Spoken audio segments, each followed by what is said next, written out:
Ba videoនេះខ្ញុំមក5អ្នកគ្នារបៀបភ្ជាប់បាទដុំ Wi-Fi របស់យើងជាមួយ Wi-Fi មេអញ្ចឹងសម្រាប់របៀបភ្ជាប់យើងចុចកន្លែង Wi-Fi យើងឲ្យជាប់សម្រាប់មុននឹងធ្វើការ connect អ្នកនរគ្នាត្រូវដោតឌុយចោលប្រហែលជា2នាទីឲ្យវាលោតភ្លើងបែបហ្នឹងសិនតោះមកយើងចូលកន្លែង setting Wi-Fi ហើយយើងមករកឈ្មោះរបស់វាគឺ wireless បាទអ្នកនរគ្នាអាចមើលនៅកន្ទុយរបស់វាអ្នកឃើញអត់វាមានលេខកូដរបស់វាជាមួយនឹងឈ្មោះរបស់វាអញ្ចឹងលេខកូដលេខ1ដល់8អញ្ចឹងគឺយើងយកឈ្មោះហ្នឹងមកជាទូទៅវាចាប់ផ្ដើមដោយពាក្យថា wireless អញ្ចឹងយើងចុចលើឈ្មោះហ្នឹងមកលេខកូដបងវាយលេខ1ដល់8មកខ្ញុំសុំវាយសិនបាទវាយឲ្យត្រូវលេខកូដបែបហ្នឹងមកចុចពាក្យថា connect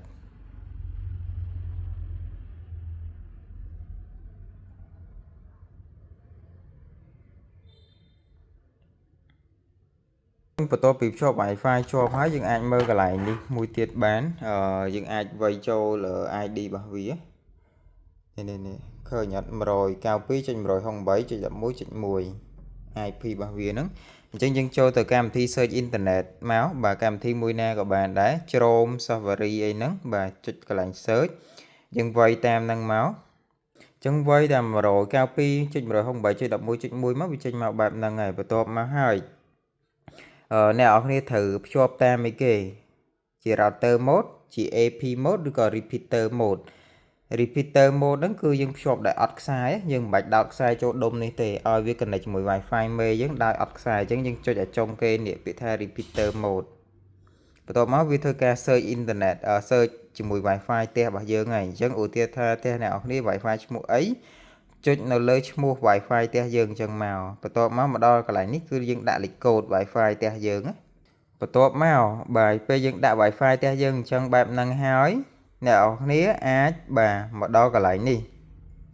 អាចចុច next ក៏បានឬក៏ចុច modify ក៏បានបើចុច modify បានន័យថាយើងបដូរឈ្មោះចង់បដូរឈ្មោះអីគឺយើងអាចចុច modify មួយហើយយើងបដូរឈ្មោះតាមហ្នឹងទៅនេះយើងអាចលុបឈ្មោះចាស់ដាក់ឈ្មោះថ្មីបានឬក៏ប្រើឈ្មោះធម្មតាក៏បានដែរតែវាមានកន្ទុយ EXT ហើយចុច next មកចុច finish មក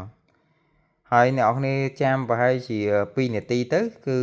ដុំហ្នឹងវានឹងបង្ហាញឈ្មោះមកហើយបាទឈ្មោះថ្មីយើងមកណាអញ្ចឹងយើងសាកចូលទៅក្នុង setting មើលបន្តិចសិនទៅបាទយើងចាំ plate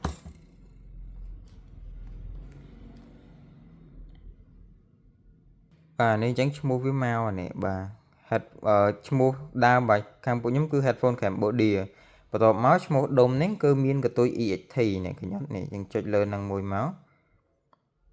បាទហើយបើសិនជាឲ្យវាយលេខកូដយើងវាយលេខកូដយើងប្រើរាល់ថ្ងៃហ្នឹងលេខ1អធិស្ឋានដូចថាបងលេខកូដលេខ1ដល់8យើងដាក់លេខ1ដល់8លេខកូដការ៉េ1ដាក់ការ៉េ1អញ្ចឹងអាហ្នឹងអាស្រ័យទៅលើដុំមេរបស់យើងណាបាទលេខកូដដូចគ្នាហើយបន្ទាប់មក